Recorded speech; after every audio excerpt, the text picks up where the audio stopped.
Yes, everybody. How we all doing? Big up Gavin L. Big up my guy. Straight in the chat. Hope you're well. Hope you're having a good Saturday. Yes, people. I mean, twists and turns as you always expected with the Premier League VAR decisions. I mean, as people know now, I work nights, so no chance did I get to see the Chelsea Fulham game. I know obviously the score, but I don't know what's happened. I haven't looked at it properly. I like to look at highlights maybe tomorrow or later on, just before work. But I know one thing is that I can just feel these Arteta obsessed fans building the excuses up why Arsenal don't win the league when it comes May, basically. Um, it, you, I don't know. You just sense it that here we go. It's bubbling. It's bubbling. The fans were just obsessed with Mikel Arteta because now this is one thing. Before, obviously, we're going to talk about Andre Berta. Is he doing a fantastic job? Obviously, he needs to sell at least two more players. I don't think, like I said earlier on, I just think we're going to be kept with Zinchenko. Who the hell's going to pay Zinchenko £150,000 a week? Let's just be honest. Nobody, and I mean nobody. No one's going to pay Reece Nelson £100,000 a week. They're just not going to do it. So, and Amorim, I do have respect for Ruben Amorim because I watched an interview last season, and he said Man United will come great again, even if it's not with me. They will come great. So I think he understands, you know, the stature of Man United, how big of a club it is, and they just cannot get out of the trenches. Nearly lost again today. Obviously, just won. So I think he'll walk. I think that last minute goal from I think Bruno scored. I think it's just saved Amorim from walking maybe tonight or tomorrow or after obviously the international break. He still might. He still might. Because I think I hadn't heard, but I'm imagining like fans have been booing today. So there's a bit to talk about, but I have got a night shift tonight, so I'm not gonna. I'm probably gonna do about maybe about. I always say time, but it never stays at that time to about 6:15. So you with these, you can just feel it. Like, and the thing is now with these fans, what just obsessed with Mikel Arteta, which will they just back him to the high heaven. They will not have a bad word said about him. Nothing, nothing, nothing. He can do anything. But I don't think they're quite realizing that because they don't. It's just they just think one thing, and that's Arteta, Arteta. But now with Piero Hincapie, the Ecuadorian centre back slash left back, we are going to be signing our eighth signing of this transfer window in the summer. So, do they realise what they're setting themselves up for? Because he has to win now. That's as simple as that. Their manager, who I would sack tomorrow, gladly would sack Mikel Arteta tomorrow, has to win the Premier League or the Champions League. There is not one excuse anyone can say now. Not one. Not one. And I've already seen. I mean, he is an embarrassment to a leech of Arsenal Football Club, and they're not fans. I won't call them fans. They're followers, and they're just in it for their own self, in it for their own benefit. Sorry, to promote the social media on all platforms. Like Egal, I've seen him say, you know, this is the best transfer window ever. Eduardo Egan's called it the best transfer window in Arsenal history. You're 24, you wet wipe. What the fuck are you on about? In our history, you've never been part of our history. You've been an Arsenal fan for 5 minutes, you twat. It really does piss you off. It really, really does bug you. And I'll probably keep saying this so many times this season. When are people going to start waking up to people like Egal, Tom Canton, Harry, Adam Talks, Roy Talks BS, Adam Keys? There's many, many more. When are you going to start waking up and realizing what they're saying? They couldn't give a shit about you personally. They just use you.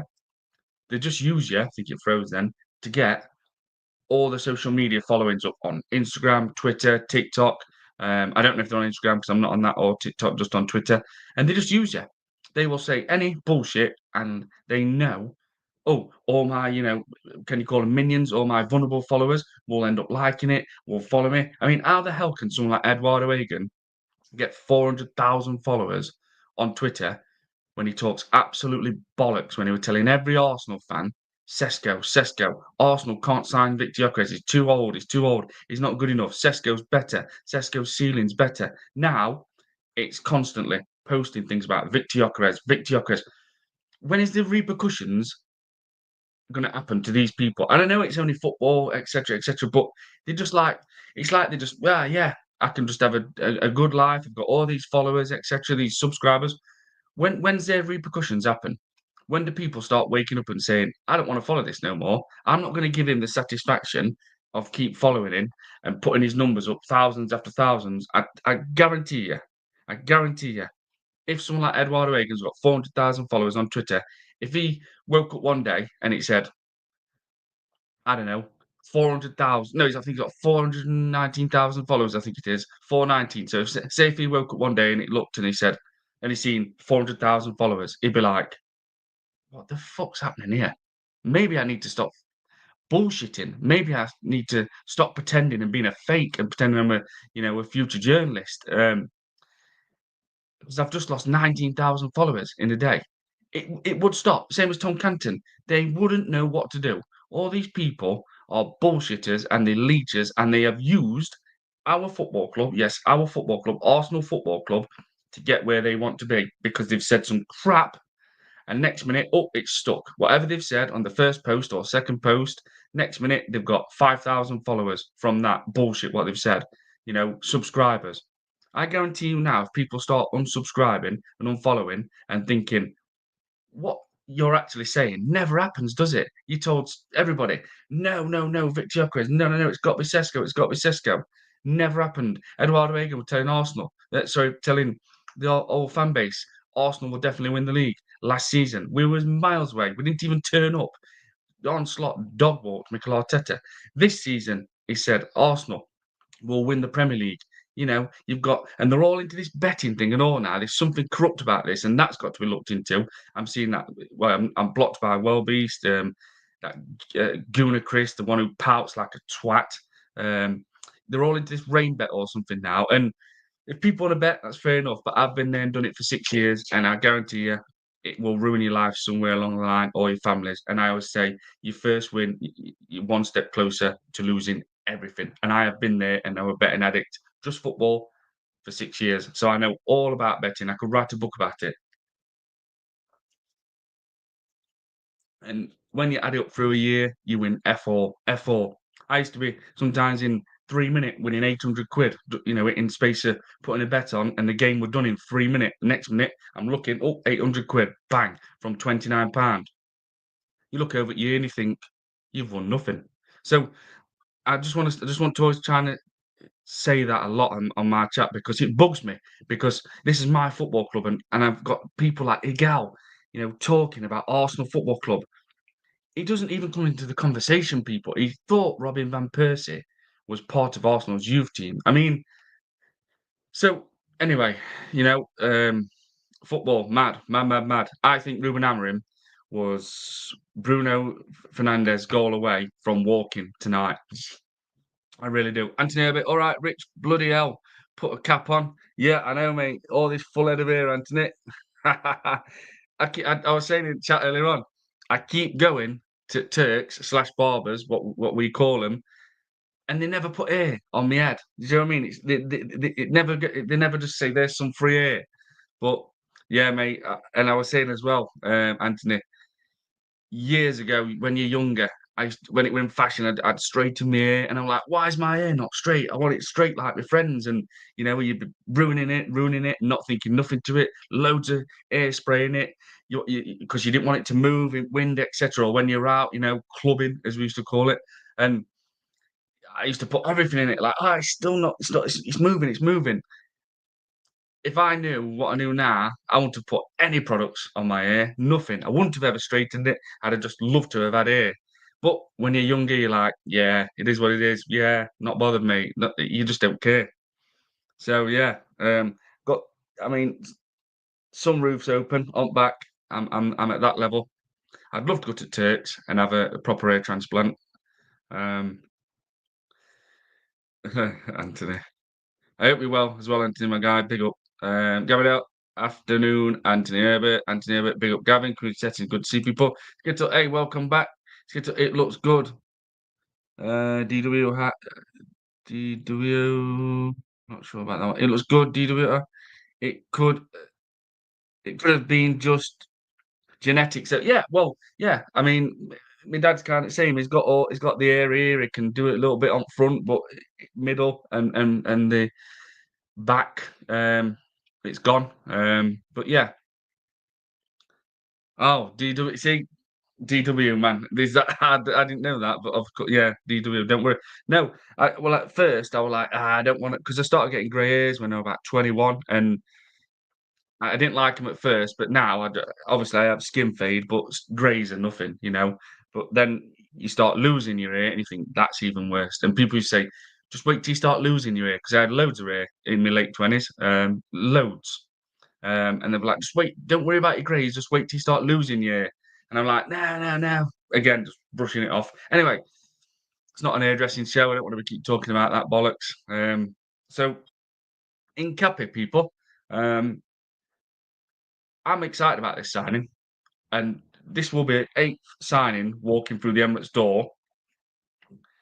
And obviously, Gyökeres and Eze are the only two. And I'm not just, oh, it's not a good. I'm being serious. I don't. The other signings, I'm just like, no God. Well, nothing flash. It don't excite me. Zubamendi is calm. It is what it is. A decent player, decent midfielder. Mosquera, I think he'll be a good defender in future, or he might turn good straight away. Kepa, just a bit of spare change, Noni Madueke, nope. No, no, no, no, no, no, no, no. So to me, out of this, when it obviously Hincapie signs, it'll be eighth signing. There's only Victor Gyökeres and Abrici Eze who right now I'm looking at thinking I'm happy we've signed them. I'm glad we've got them in our team right now. And then Hincapie, I've seen him about 4 or 5 times. When he's again just going back to bet to watch football all over the world. And I've got a good vibe about him. I think he's going to be a powerhouse, strong, a bit like Calafiori, but I feel Hincapie will be more balanced, and more level-headed and a more defensive side to him, and not rash and just steam forward and not think my positional plays all out here. I'm not even nowhere near ready to obviously be to tackle. Do you know what I mean? Because I think Calafiori picks that ball up. It's like just literally like bolting through like an horse. Whereas Hincapie, I think he's more balanced and he's like, I've attacked, but I need to make sure my positional play is ready for when to defend. And Calafiori, I don't think that happens with him. It seems like Calafiori's the one who will like, right, bomb forward, attack, score a wonder goal, which obviously he has got a decent shot on him, scored against Wolves, scored against Man City, um, scored against Man United. So uh, Wayne Campy, I'm more confident with him. And it's a shame because Miles Lewis Skelly now is really starting to drop down the pecking order at Arsenal, I do believe. So Hincapie for the eighth signing, I think it's a very good signing. So out of eight, I would have liked to have said at least five brilliant signings, but I can't. I can't, and that's why this window is just a 7.5 for me. Because I'm just going to say Capi, Gyökeres, and Eze, the ones who I'm like, they're really good signings. So it's going to happen. It's Saturday. The window shuts Monday. I always forget to look. Normally, last few windows, it's been shutting at 11. But if I remember right, actually, I'm sure I read something. I could be wrong. This next window, they want it closing at 5 p.m. So I just need to check that because I might not be getting this right, but I'm sure I read they do not want the window to go to 11 p.m. no more. So let me just check because I think it might be 5 p.m. now on Monday. So I'm just going to ask my friend Grok.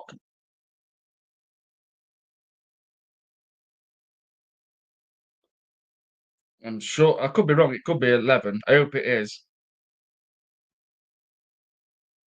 But I'm sure they said they want to stop it. It's going over at that time and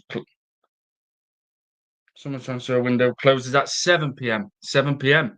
Yeah, so I was right that they've changed it. But I didn't get obviously the 5 p.m. right. But I remember, yeah, summer transfer window closes at 7 p.m. based on Monday 7. September the 1st for Premier League, EFL, La Liga, Bundesliga, Serie A, and League One clubs. Obviously, Saudi window that might not even shut till next week. Back in the next week. But I just remember looking when I just said it. Then I thought, I'm sure I read something that they don't want to push it to 11 p.m. No more. So, I mean, I don't know. We'll move on to that in a minute. But is what we're saying, we're in Cape. Do we agree? Good signing, good signing. Because I believe it's going to be a good signing, and to get him on loan, I think that's a quality signing. I really do. And the positive side of it is saying, has Andre Berta got one more trick up his sleeve? Does he feel we need one more attacking signing, and that's why they've obviously would have had to paid about 45 million for Hincapie, and we might not have been able to do it. But does he look at it and think, get Hincapie on loan, and he's got one more attacking player up his sleeve to sign? I don't know. I hope so. I hope so because I still don't think we've got enough in attack. I really don't. Because when you look at it, the reality is if Victor Gyökeres gets injured, who is Arsenal's striker? And we definitely ain't got a striker on Arsenal's bench. So yet again, just like for the last 3 seasons, we're back to square one again. No striker as a starting striker, and we won't have a striker on bench. And we're just one player away from getting injured. And it's all ifs and buts in football, but you have to take that in consideration all the time. Anthony Herbert, yeah, I'm well. Rich, thanks. Anthony Herbert, 7 p.m. Monday. Good to hear, Anthony, my guy. Yeah, so it's obviously they've shortened it. So 8 signings. I said, even before I started doing lives, I think we need 6 signings at least. So we've surpassed that. That is good to see. And I kept saying we need to spend about 280 million, nothing under. And it looks like we're going to touch that. I mean, I've lost what we've spent. Off back of my head, I can't. Off top of my head, so I can't remember what we've spent now.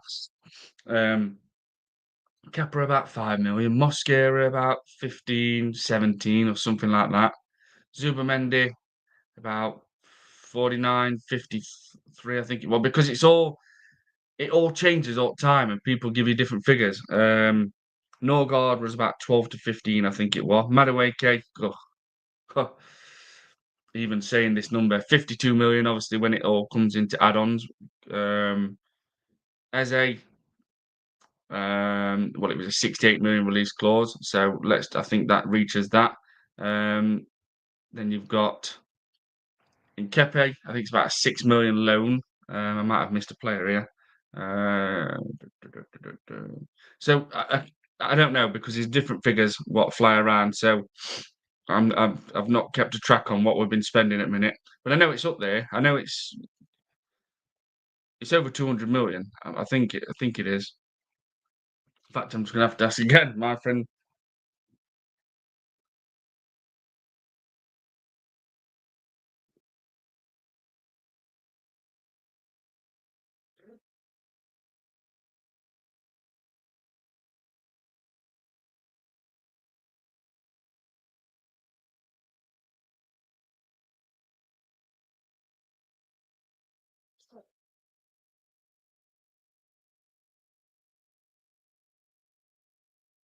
Let's just see.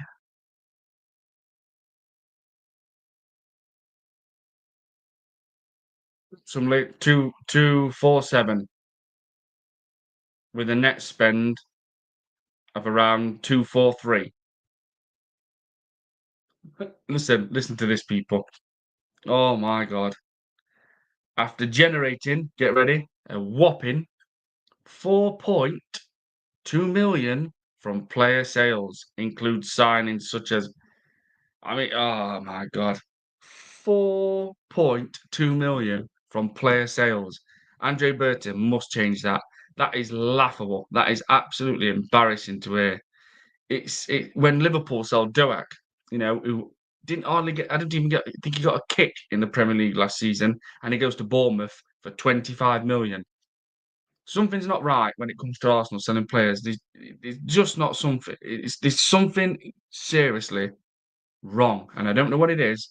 But to know we've generated 4.2 million from sales, anyone who try and plays that down, you are lying to yourself and masking it. That is a ridiculous. That is absolutely unacceptable.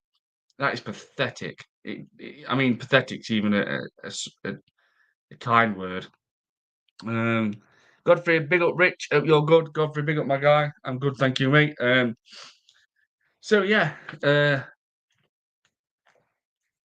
Andre Berta. I think he's done a really good job. I do. I think though we're selling players, he's been left in shit. I do because when you look at it, like how can he sell Zinchenko on £150,000 a week? Like I said this earlier on, you know, European teams are going to want to pay Zinchenko probably £40,000 at the most. At the most, it is absolutely crazy, and I mean crazy to know that Zinchenko is £50,000 away from £200,000 a week, which can be top level footballers' wage. Andre Berta, I mean, he's been left with a mess from these clowns. What's been running Arsenal in the previous years? Obviously, Eddie was part of that. Um, we had Us Fami, who was part of the negotiation teams. He used to work for Sky. Richard Garlick, managing director, obviously still there. Tim Lewis, co-chair. So whoever was the person what put Zinchenko on £150,000 a week, who said let's give him that, is an absolute dickhead, because I don't think we've got a chance of selling Zinchenko. I think he's just literally going to ride this time out and just stay at Arsenal and just walk on a free. And now we've gone and made the same mistake with Berta. So this is why you can't give the window, well, I can't, a 9, or even a 9.5, and definitely not a 10, because I've never known a team to say to a player, "We're not extending the contract," which Trossard's contract does end in 2027, "but we'll give you, like, about what were about £100,000 pay rise?" Or no, what was it? Yeah, I think he was on. So I think it was on £90,000 a week, and I don't know if it's true, but I think they've pushed him up now to £200,000 a week. I mean, I'm not sure if that's true, but obviously it wouldn't surprise you. It just wouldn't surprise you. So I just look and I think, I mean, who does that? Who does that as a club? We're not going to get extended contract in year terms, but I tell you what, let's just say we give you £100,000 a week more. I mean, how does that make sense, people? How are we going to get rid of Trossard if he does not perform and they decide to sell him in January? We've got one hope and one hope only, and that is if a Saudi league comes in for him. No European team's going to pay that for Trossard. They'll want to pay Trossard probably £50,000 a week. You know, Reece Nelson, European teams will look at that and think, £100,000 a week? Fuck off. That's more like about 35, £40,000 a week, probably 45 at the very, very most, because they'll look at him and think he's never broken into Arsenal first team properly. He's always injured. You know, he was injured even for Fulham. He doesn't get that consistency moving in his game. So what are we doing here? Why would you, you know, expect Nelson and Zinchenko, I think, to end up Fabio Vieira, I think, I mean, there's this. I've seen this. Let me just, sorry. Brennick74, evening Rich, evening chat. Big up Brennick74. Please go and subscribe to Brennick, people, if you already haven't. Hope you're well, my guy. Brennick74, like and share and subscribe. Yeah, if you can, please smash the likes up and subscribe, people. Trying to get to that 500 by deadline day, just a target I've made. Gavin O, big up Godfrey. So, I mean, this is a bit of news. I'll just show you this. Some of the things that I've picked up today. I mean, he's got a lot, but I mean, just look at what he says here. He's just Let me just see if it will show up. I want it to. Yeah, Egal, about 11 hours ago. Andre Berta, first Arsenal window, is the greatest Arsenal transfer of all time. I mean, he didn't even put transfer window. So what, Andre Berta? Andre Berta, first Arsenal window is the greatest Arsenal transfer of all time. I mean, just look what people we've attracted to this football club, people. Seriously. Andre Berta's first Arsenal window is the greatest Arsenal transfer of all time. Of course it is Egal, you little wet wipe, because it's under Mikel Arteta, the man you're obsessed with. I mean, you supported Arsenal 10 minutes. Just fuck off. Honestly. It does, it makes you annoyed. It does. What, like, Eduardo Egan, 24-year-old, best transfer window in Arsenal's history. How dare you mention history? And this idiot thought Robin van Persie was part of Arsenal's youth team. He should be laughed at every single day, and he shouldn't even come into conversation of talking. He should be. People should be like, "What are you on about, mate? We're not going to take you serious." But again, he's brainwashed all his followers. You know, people just need to wake up with these kind of profiles. I swear to God. Um, right. This one. Which one? So this one.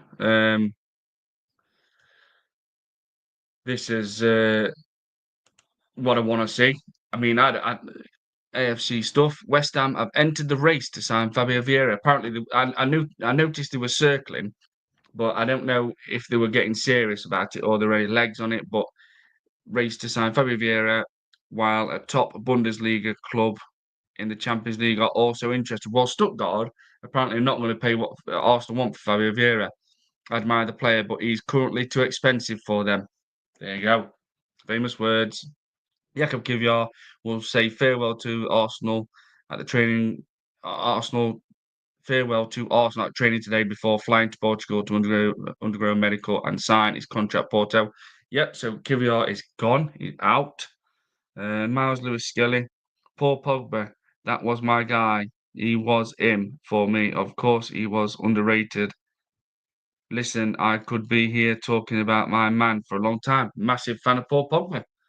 Miles Lewis Skelly, apparently. Um, so there's that one.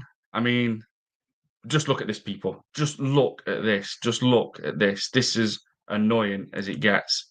This is this is what our football club do. You would never see this from the Invincibles, etc. And if you did, they were winning league titles, FA Cups. They were picking trophies up every single season. Look at this, winning team in training today. I mean, get serious. Get freaking serious. It's always like they've got to gaslight everything up. It feels like they've always got to show everybody, oh, look what Arsenal's doing today. You know, look at us. You know, every time a signing comes in, male or female, you have to win the dog, which I've said so many times, dogs are my favourite pets. But it's like, no one cares. No one cares. Look at that. I mean, what are we doing? Yeah, it's showing happiness, but it's laughable because we're not even reaching Wembley. We're not even winning any single trophies. We're not reaching any single finals. So other teams just look at us and just think, "Wow." I mean, are you just in it for a play? Is it is it play date for you? Is that what it's about, Arsenal Football Club? Is it all nicey and as I call it, the big cuddles? Because it's embarrassing. It is embarrassing. Invincibles, if they did things like that, you'd be like, crack on, righty, Seaman, Adams, Henry, Vieira, Dixon, the lot.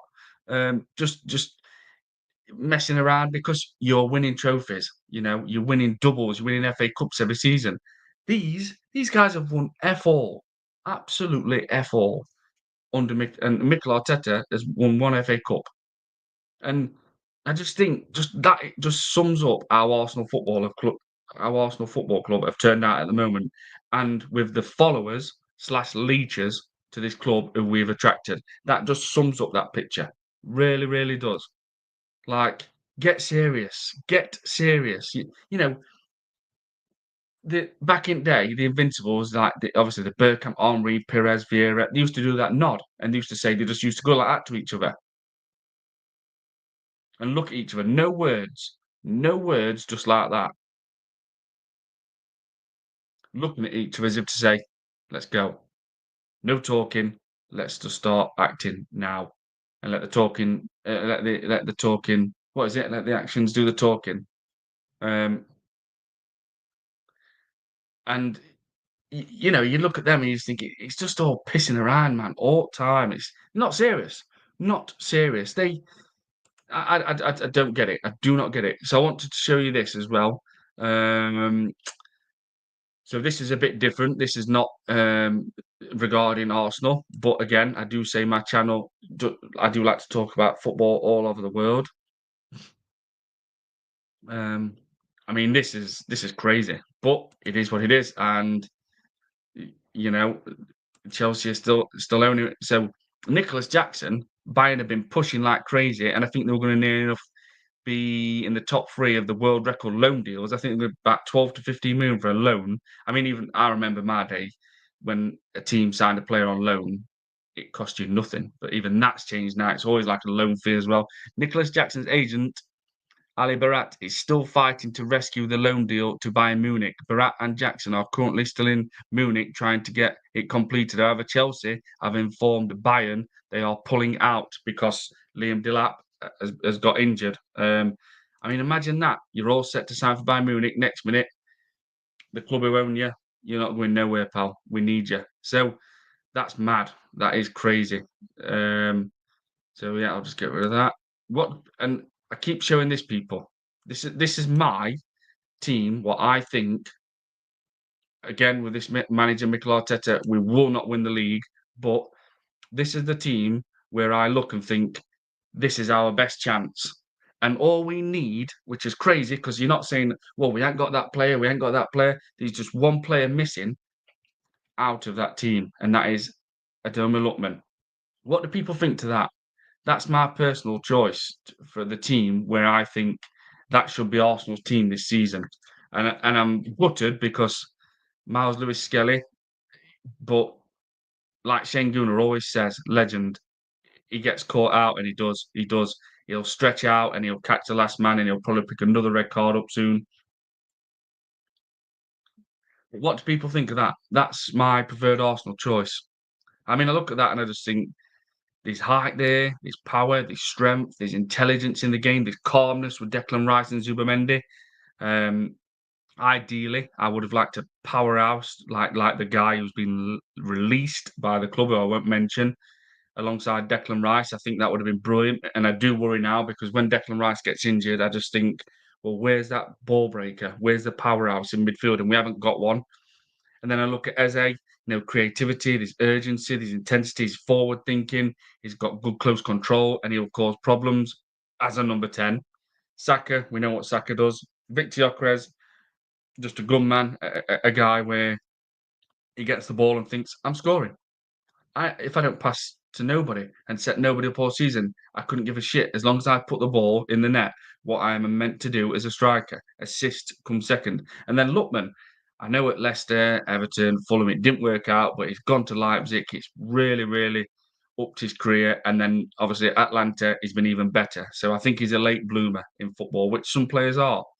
But that to me, that scores goals. That front four, I look at that and I think I have not seen a four like that at my club for years. That just, especially under Arteta, he's neglected our attack massively. And I just look at that and I think that four has got goals in it. I can see Saka scoring 10 Premier League goals season, Eze getting 8 Premier League goals, Victor Gyökeres scoring 20 Premier League goals, Lookman, say, maybe 8, 10 Premier League goals, or even Saka 15. And the way I looked at it now, Eze probably won't play number 10, so that just puts Mr. Slow slash the weakest captain in football, Martin Odegaard, in the 10, which is going to slow Arsenal's tackle down so much. Saka will obviously be right wing. Then left wing, is it Madueke? Is it Trossard? Is it Martinelli? Because those three I've just mentioned, I have zero confidence in them. I don't even trust Martinelli, Trossard, and Madueke to score 6 Premier League goals. And that's crazy. That is mad. So all we need is Lookman. Can Andre Berta do one more thing and get Lookman? Which I don't know. I don't know, but surely we can do it. Surely we've got enough space to get Lookman, which we will find out by 7 p.m. on Monday night. But yeah, I mean, I hope so because I do not think we've got enough in the attack. I really don't. Right, let me just read these chats. Let's go. Sorry if I've kept people waiting. Wafford on, big up Rich and the panel. Big up Wafford on. Big up my guy. Hope you're well. Please go and subscribe to Wafford on, people, if you already haven't. Going out evening, Brennick74. Brennick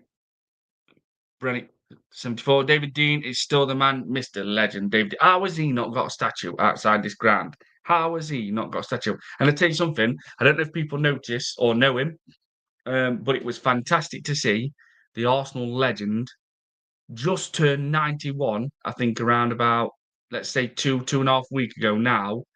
Ken Fryer, the ex-director, the ex-secretary, the secretary at Arsenal, 91 people, 91 years old. 2 weeks ago it was.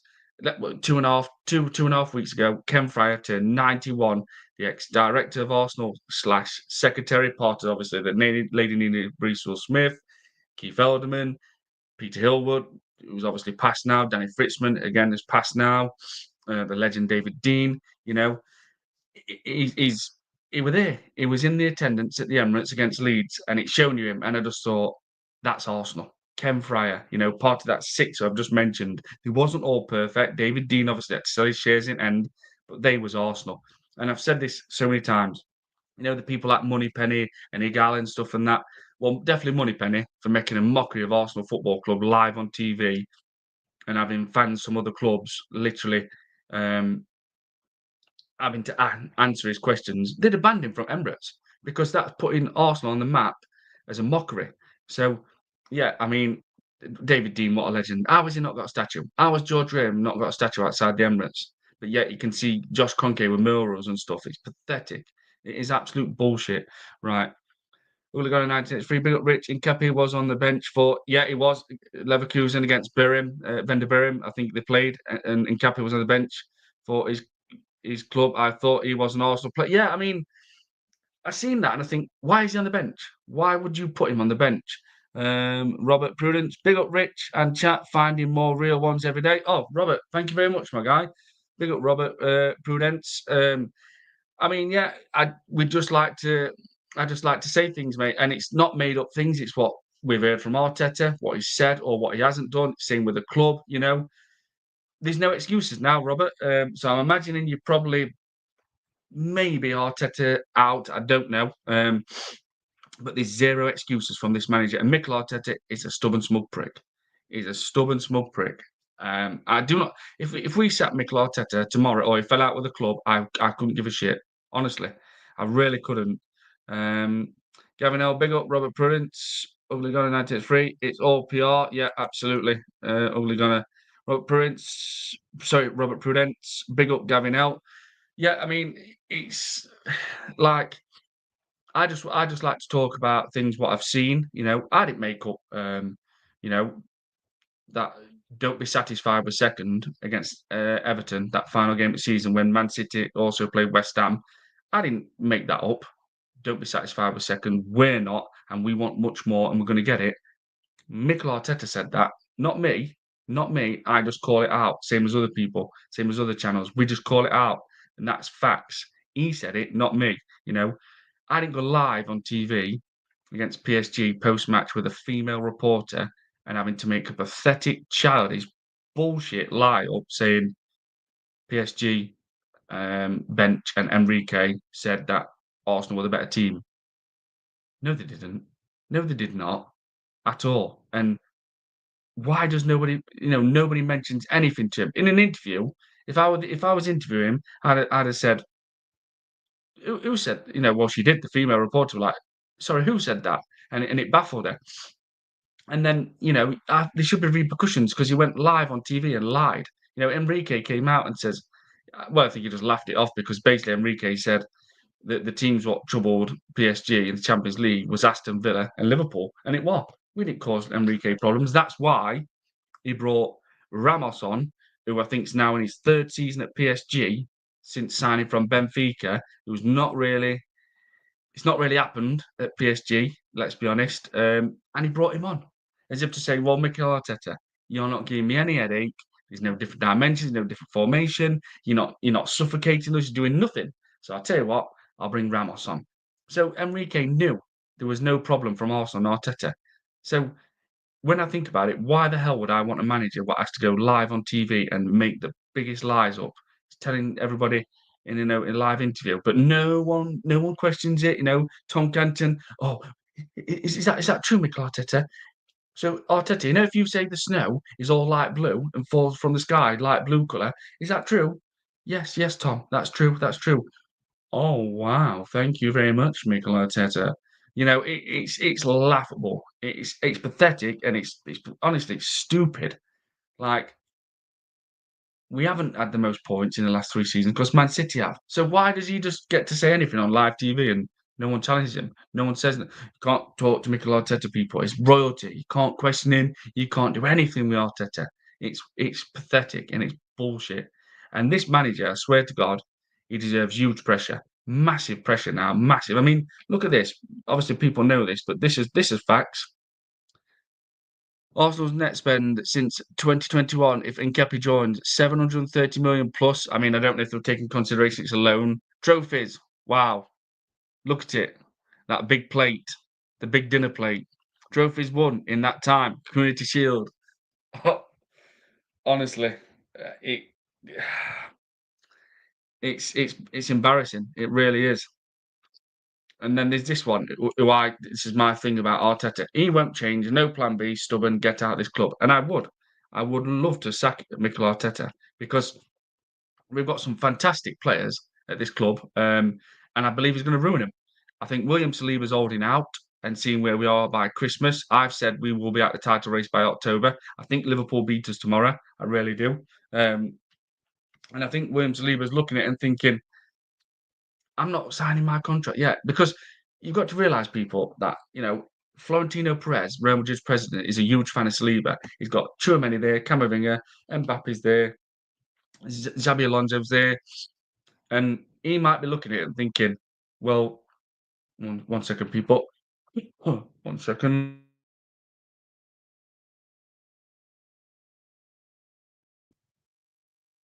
sorry about that." He's literally seen his best mate and Gabriel Saliba. And Saliba, if people don't know, like joining the chat new, is my favourite player. Always has been. I watched all his loans. I watched straight when he went straight back to Saint Etienne. Then I watched his loan at Nice, and then I watched all that season for Marseille. Um, and he's just seen his best mate, who on the day, Gabriel and Saliba are the best two centre back pairing in world football. 100% facts. There's no one better than them two when they're on it on their day.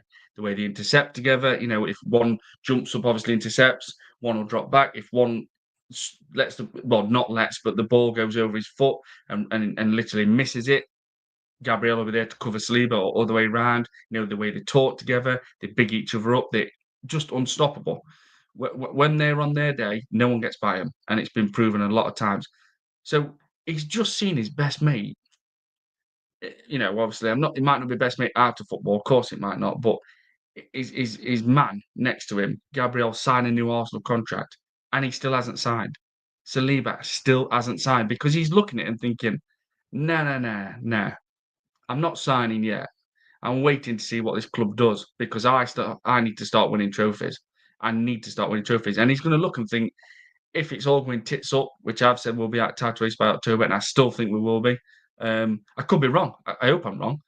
But if we're at the title race by Christmas and we're just looking like, right, we've got to give everything now for the Champions League, and the FA Cup and the Carabao Cup. Saliba's then going to be like, I'm just going to go to Real Madrid. I can get a good wage there, good lifestyle, win trophies guaranteed, and he's just not going to stay at Arsenal, people.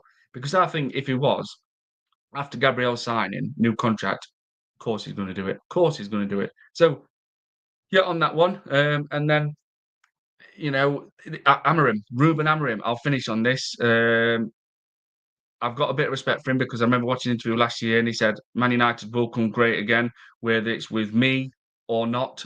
They will turn great again.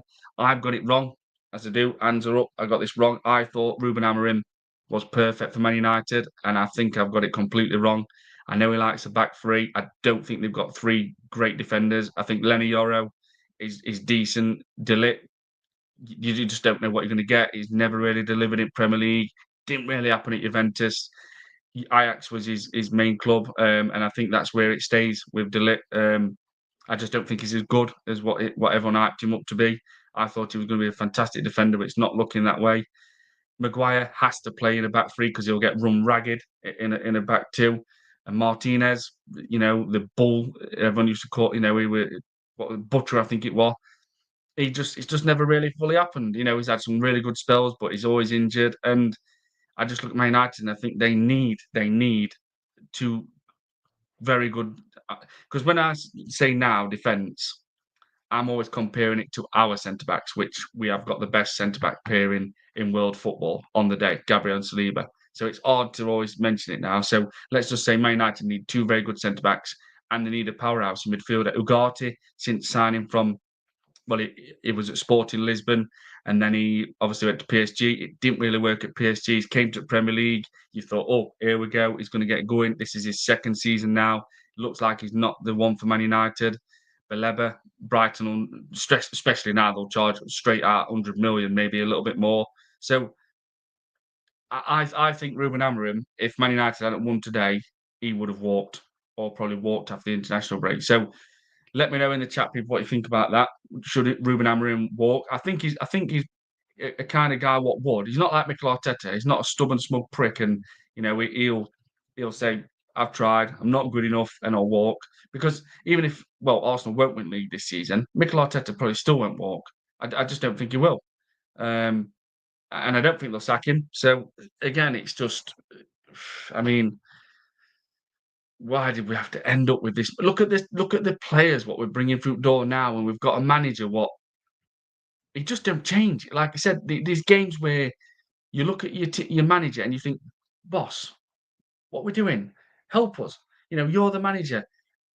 Let's play a back three for a little bit, even for 20 minutes. Let's play two wing backs, suffocate the opponents, suffocate them, do something to change, give them an headache, give the manager an headache, force them into changes. This manager don't do anything, people. He is treated like royalty. He gets away with everything.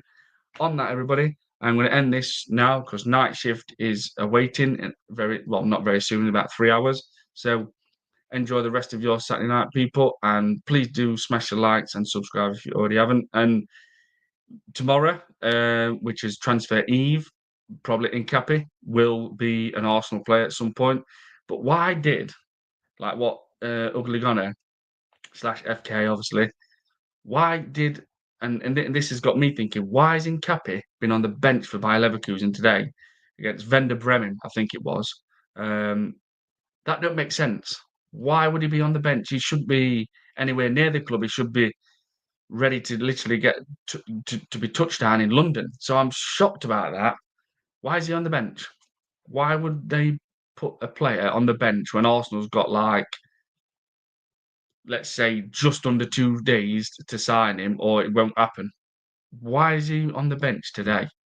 That does not make sense unless they're giving him 2 minute at end of game, or whatever, just to say his farewell. I don't know. But even that does not make sense. So, yep, everybody. And Robert Prudence, good to see you in the chat, my guy, new to the chat. Thank you very much as well. Everybody, enjoy the rest of your Saturday.